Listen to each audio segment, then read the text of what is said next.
So the tide may be turning in the battle of age verification, and maybe it's not, but just let me have some hope. In an open letter, 371 security and privacy academics across 29 countries said the technologies being rolled out for age verification are not effective and carry significant risks. This is an open letter to pretty much all of the governments in the world, especially the ones that either already have age verification or are planning to have age verification, and they're urging governments to halt plans to roll out age checks until privacy and security concerns are addressed. They mentioned companies like OpenAI, Roblox, and Discord that are implementing age checks in anticipation of being obliged to, saying that it is dangerous and socially unacceptable to introduce a large-scale access control mechanism without a clear understanding of the implications for security, privacy, and people's freedom and autonomy. Obviously, this is especially the case with Discord. As you all know, in October, they had a huge security breach where 70,000 government IDs were leaked, and probably way more than that. And there's also other apps that have had age verification that have had data leaks as well. There was also an app with age verification called the T app that also got hacked. A bunch of information about the users got spread, and now it's all out there on the internet for everyone to see. This letter is actually rolling out mainly because of all these different countries trying to ban social media for certain ages across the world. So for example, France wants a social media ban for kids that are under 15. Now Poland is going to be doing one. UK, Portugal, France, Spain, Italy, Greece, Finland, and Germany either already have passed a law about age verification or are considering one. And that is just in Europe. All across the world, Asia, North America, South America, there are all these different types of countries that are passing age verification related laws, and they're all enforcing it the exact same way. ID age verification. So hand over an ID or have an AI facial scan that can easily be hacked, and they can have all your information out there for the world to see. In their letter, they also mention how easy it is to bypass age verification too, with a bunch of people using video games like Death Stranding to do the AI facial scans. And if you can just use a video game to use the age verification, then what is the point of doing it? But anyways, here's the letter. Let's go through some parts of it because I feel like they made some really good points, and shout out to all these different people that are trying to fight for the privacy of everybody in the world. We are writing in response to the worldwide initiatives to introduce age assurance technologies to implement access control. We share the concerns about the negative effects that exposure to harmful content online has on children, and we applaud that regulators dedicate time and effort to protect them. We fear that if implemented without careful consideration of the technological hazards and societal impact, the new regulations might cause more harm than good. So they're talking about the fact that age-based regulations on certain things have existed for a long time. So for example,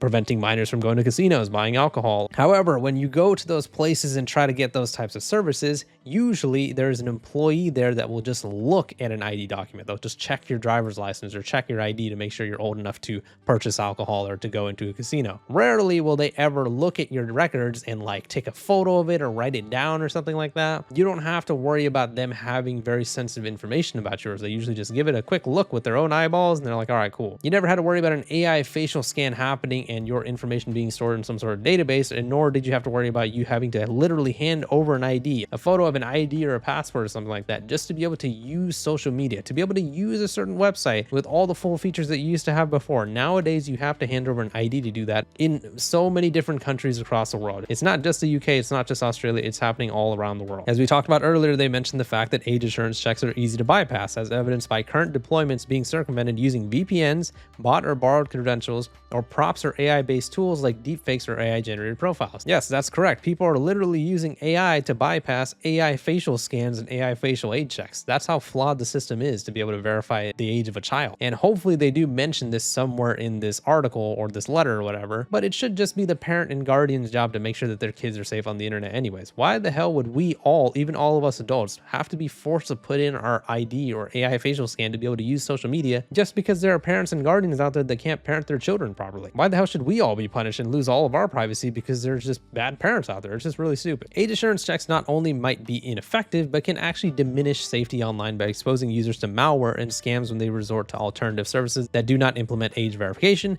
and users will undoubtedly turn to such alternative sources. Adult film websites have actually made this point before. There's like this one adult film website CEO that was talking about this, like for example, about the Hub. The Hub, even though it is an adult video website, actually does have rules and regulations to make sure that there's no illegal content on the platform. People might want to go on that website to go watch adult videos, but now they can't anymore because now they're forced to have an ID in certain states and countries around the world. So what are they going to do? They're going to go over to other types of adult websites to go watch their videos, do what they got to do, and then get off the website. Well, the problem with that is now they're visiting a website that has way less security and way less professionalism than the Hub does, which will result in them likely being exposed to even more dangerous, illegal, or potentially awful content that could be on those websites. We've made this exact same argument about YouTube too, and YouTube actually made this argument to Australia in an open letter about their social media ban. For example, YouTube. There is a lot of bad content on YouTube that shouldn't be allowed on the platform. However, when you actually have a YouTube account, there are parental controls that you can go ahead and implement to make sure that your kids are much less likely to see that type of bad content on YouTube. So for example, the restricted mode, if you turn this on, then your chance of seeing potentially mature and offensive videos or whatever are a lot lower than if you have it off. There's also a bunch of other parental controls in the YouTube system,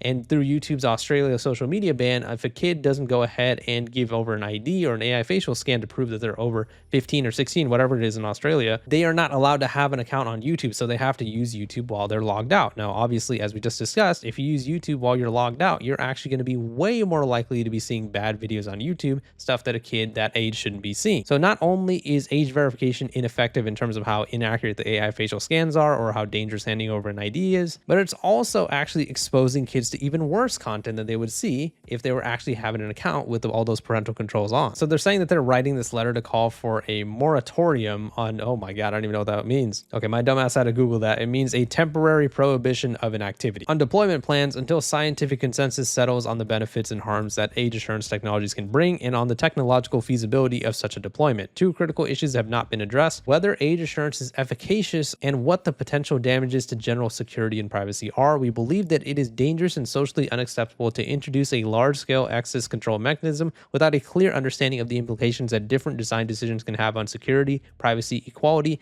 and ultimately on the freedom of decision and autonomy of individuals and nations. They also start talking about the evidence of how easy it is to circumvent these age verification laws. It can be as easy as using age-verified accounts borrowed from an elder sibling or friend. In fact, there are reported cases of parents helping their children with age circumvention. There is evidence that shortly after age-based controls appear, markets and services that sell valid accounts or credentials quickly arise. This enables the use of online services deploying age assurance at an affordable price or even for free. This is the case even if the verification is based on government-issued certificates. So even if users cannot obtain credentials, it is trivial to install a VPN to access services from a jurisdiction without age control requirements or that it has different limits. Now, I do notice that in this open letter, they are calling for a pause of age verification until certain security and privacy risks are addressed. But hopefully they're just saying a pause to try to make this seem more feasible for governments to actually listen to. It should not be paused. It should not be implemented to begin with. There should not be any type of ID or AI facial scan age verification across the world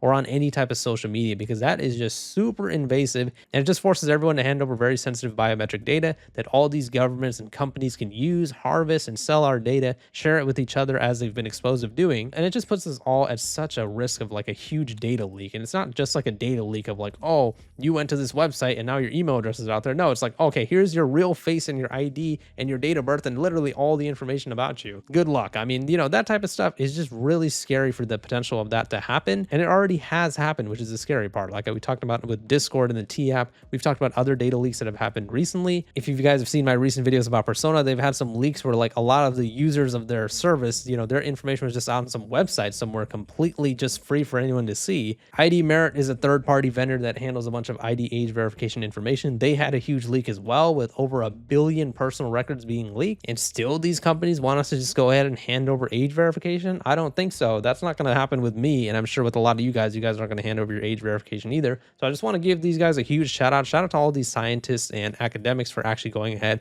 and trying to fight against age verification. I'll list everybody's names over here. I appreciate everybody over here for trying to fight for the internet privacy of everyone around the world, because we are at a situation right now where internet privacy just seems like something that's very fleeting. It seems like these governments just don't give a shit about all the backlash that they're getting. It seems like a lot of these companies and corporations don't care either. Discord and Roblox's age verification was hugely controversial, but they still went ahead and rolled it out. They're like, sorry you guys feel that way, whatever. Like, for example, Discord released a piss poor statement where they're like, yeah, sorry that you guys feel that way. I'll tell you guys what we'll do? We'll just go ahead and push it back. Here we go. You're welcome, right? Are you guys happy now? And it's like, no, of course people aren't happy. All you're doing is delaying the inevitable, right? People don't want age verification on Discord to begin with. What people do want, and what people who actually have brains have been saying since the beginning of this whole age verification fiasco, is, hey parents, hey guardians, you know how you guys have the actual ability to parent your kids, to be able to take a phone away from them if you feel like it's going too far? That is what parents should be doing. People my age grew up at a time where they were going ahead and having their phones and stuff like that not be a part of their daily lives. And if it did start becoming a part of your daily life, then your parents would go ahead and take it away. They would go ahead and restrict access to the internet, right? So that's just how it was. And I don't know how we're entering an era of the internet in the world right now where it's just like, yeah, sorry, buddy. If you want to use social media, go ahead and give over your ID and your AI facial scan. Let me know what your guys' thoughts on the situation in the comments. Like I said, shout out to all these people here for going ahead and fighting for internet privacy. Please leave a like in the video if you enjoyed it and subscribe for more. See ya.